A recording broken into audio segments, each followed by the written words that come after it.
타원형 초상화. 내가 심한 상처를 입고 사경을 헤맬 때 내 시종이 한 대짬만은 피하게 하려고 무단으로 열고 들어간 성은 아펜니노 산맥에 자리 잡은 음울하면서도 웅장한 저택들 중 하나로 실제 현실 속에서도 아주 오랫동안 앤 레드클리프의 상상 못지않은 위압적인 자태를 자랑하는 곳으로 보였다.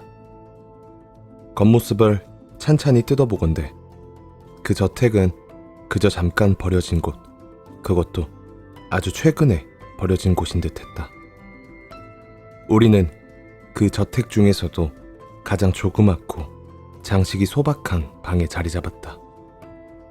그 방은 주 건물에서 멀리 떨어진 부속 건물인 작은 탑에 있는 방이었다.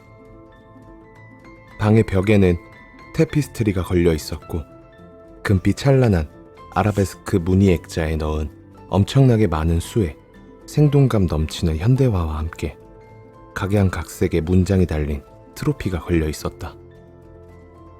그림들은 주요 벽면뿐 아니라 성의 특이한 구조로 인해 생긴 여러 구석에 쭉 걸려 있었는데 아마도 일시적인 환각 상태 때문이었는지 이 그림들이 내 관심을 깊이 자극했다.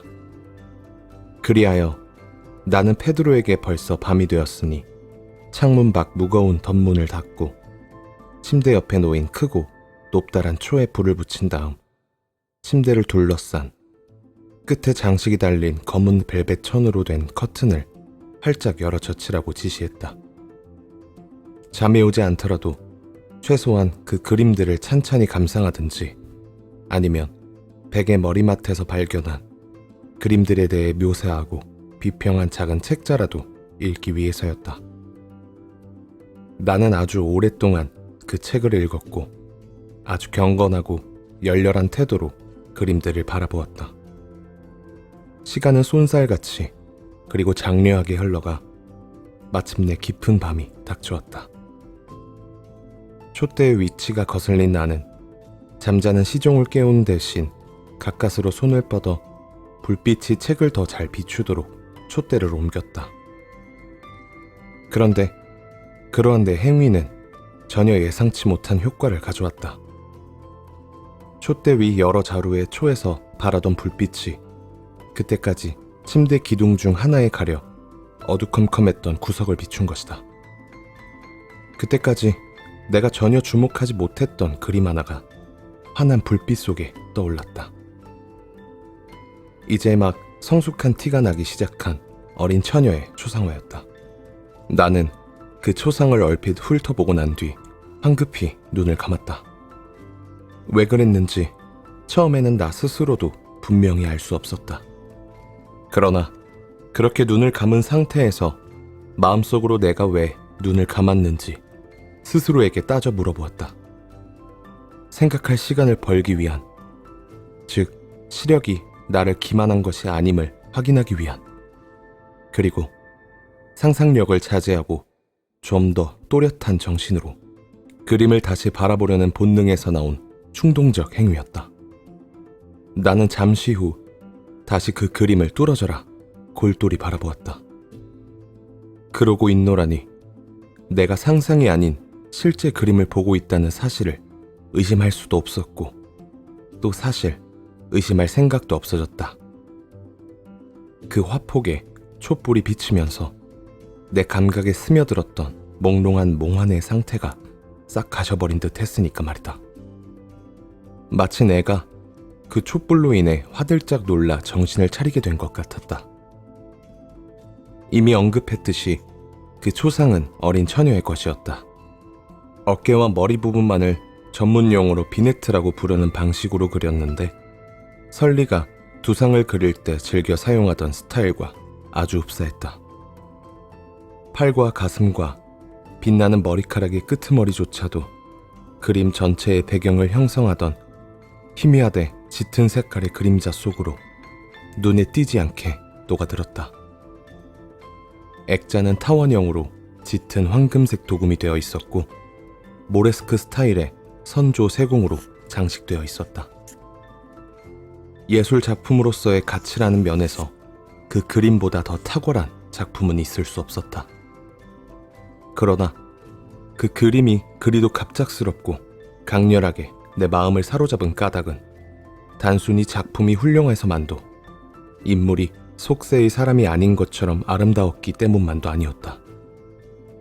반쯤 몽롱한 상태에 있다가 깨어난 직후였던 내 상상력이 그림 속의 얼굴을 진짜인 것으로 오해했을 가능성은 더더욱 없을 것 같다. 구성과 비네트 방식, 그리고 특별한 액자로 인해 만일 그런 생각이 들었더라도 드는 즉시 사라졌으리라는 것. 그리고 순간적으로라도 그런 생각을 할 수는 결코 없었으리라는 것을 나는 즉시 깨달았다.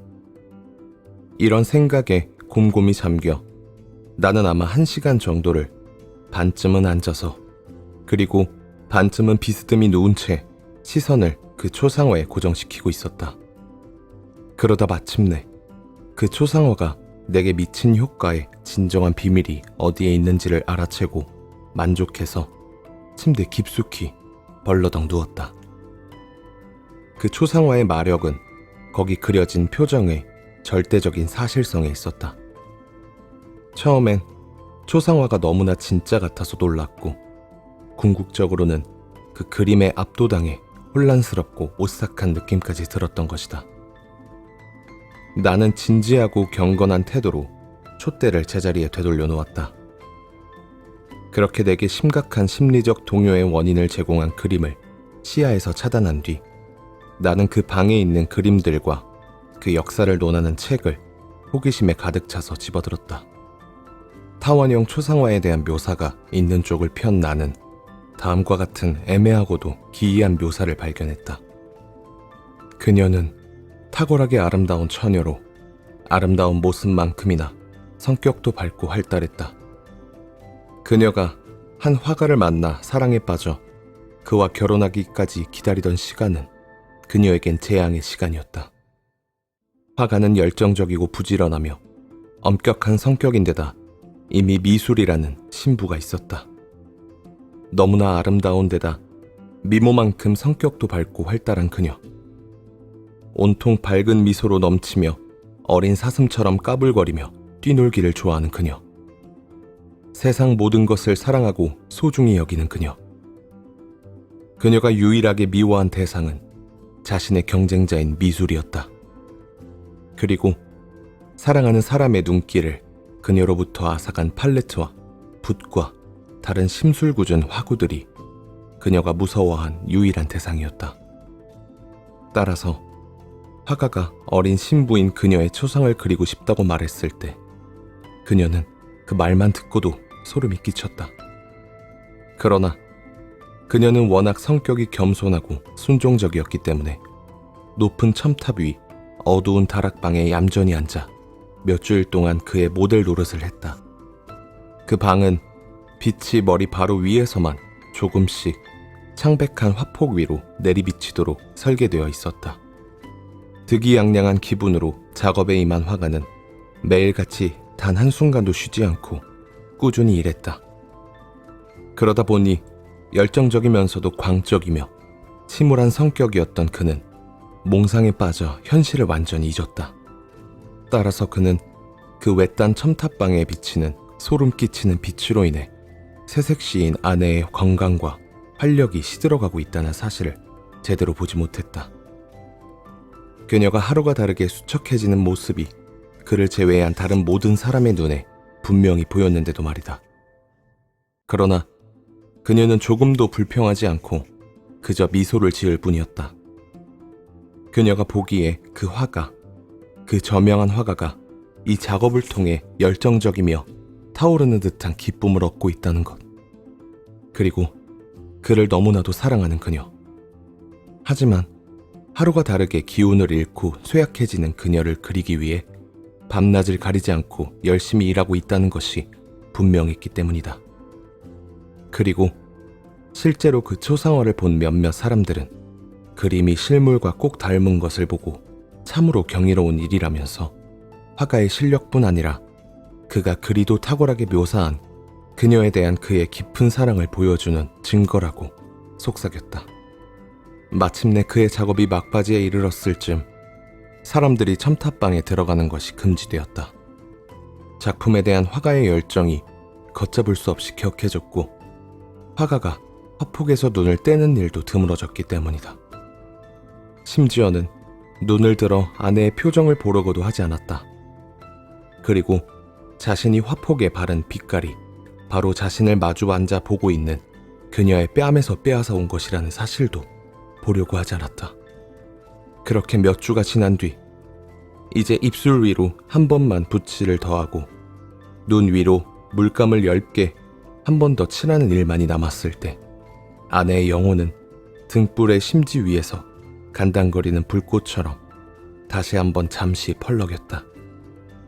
붓질과 엷은 색칠이 이어졌다. 그리고 나서 화가는 자신이 열심히 일해 얻은 결과물인 자신의 작품 앞에 잠시 넋을 놓고 서 있었다. 한시도 작품에서 눈을 떼지 않던 그가 점점 몸을 떨다가 얼굴이 창백해지며 아연실색하여 큰 소리로 외쳤다. 이 그림은 정말로 생명 그 자체로구나.